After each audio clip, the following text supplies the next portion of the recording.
બીજા એક મહત્વના સમાચાર વલસાડના ધરમપુરમાં આદિવાસી સમાજની વિશાળ રેલી નીકળી 21 રાજ્યોના 11,80,000 લોકોને જંગલ ખાલી કરવા માટે આદેશ અપાયો છે, જેને લઈને આદિવાસીઓએ રેલીનું એલાન કર્યું છે। હાલ સુપ્રીમના હુકમ પર સ્ટે આવ્યો છે। આ રેલીને આવરા ચોકડીની આગળ જવા દેતી ન હોવાથી આદિવાસીઓ અને પોલીસ વચ્ચે ખેંચતાણના દ્રશ્યો સર્જાયા હતા, જેથી પ્રદર્શનકારીઓ રસ્તો રોકી અને બેસી ગયા હતા। મોટી સંખ્યામાં સમાજની મહિલાઓ પણ આ રેલીમાં જોડાઈ છે। आदिवासी जे पहला काढ़वामां आव्या एना माटे हजू कोई सुविधा थई नहीं, जे अमे काढ़वामां आवशे एना माटे शुं करवामां आवशे? आदिवासी जे जमीन जंगल ए आबोहवा वगर जीवी शके ज नहीं, एने एवुं राखवामां आवशे जेवुं पाणी वगर माछली राखवामां एवी रीते आदिवासीने राखवामां आवे तो ए तड़फड़ीने मरी जशे।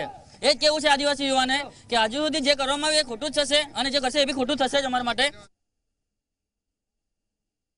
આ વિશે વાતચીત કરવા માટે અમારા સંવાદદાતા ચેતન પટેલ આપણી સાથે જોડાયા છે। જી ચેતન, જે આદિવાસીઓ જે રેલી કરી રહ્યા છે, શું છે તેમનો પ્રશ્ન અને કેવી રીતે તેઓ વિરોધ જતાવી રહ્યા છે?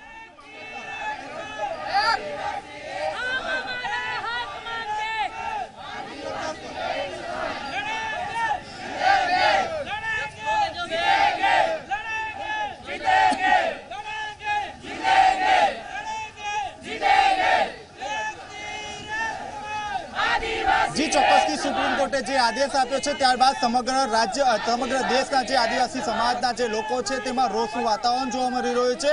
સુપ્રીમ કોર્ટ દ્વારા દેશના 21 જેટલા રાજ્યોના 11.80 લાખ જેટલા જે આદિવાસીઓ છે તેમને જંગલ ખાલી કરવા માટે આદેશ આપી દેવામાં આવ્યો હતો। જો કે ત્યારબાદ કેન્દ્ર સરકાર પર દબાણ આવતા આ જે હુકમ છે તેના પર સ્ટે લાગી ગયો છે। જો કે ક્યાંક આદિવાસી સમાજ દ્વારા એવું કહેવામાં આવી રહ્યું છે કે ચૂંટણી જતાની સાથે જ આ જે સ્ટે લગાવવામાં આવ્યો છે તે હટાવી દેવામાં આવશે। આ સરકારની એક ચાલ છે તેવું હાલ આક્ષેપબાજી કરવામાં આવી રહી છે। હાલ આપ જે દ્રશ્યો જે જોઈ રહ્યા છો તે મુજબ મોટી સંખ્યામાં વલસાડથી જે મામલતદાર કચેરી સુધી એક મોટી એક વિશાળ રેલી કરવામાં આવી રહી છે, જેમાં હજારોની સંખ્યામાં આદિવાસી સમાજની જે મહિલાઓ છે તેમજ યુવા વર્ગ છે તે જોડાયા છે। હાલ આપણી સાથે અહીંના જે ધારાસભ્યો છે તે જોડાયા છે, તેમની સાથે વાતચીત કરીએ।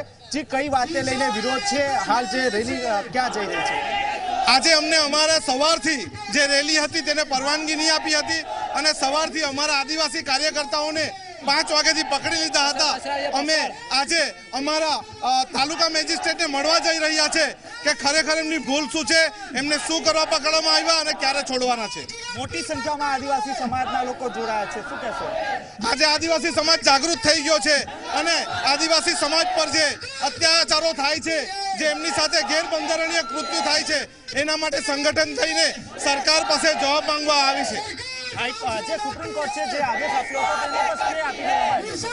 સુપ્રીમ કોર્ટે અત્યારે હાલમાં તો સ્ટે મૂક્યો છે, પરંતુ આ ભારતની સરકારે એની સામે જે લડત ચલાવી હતી એ લડત ચલાવી નથી।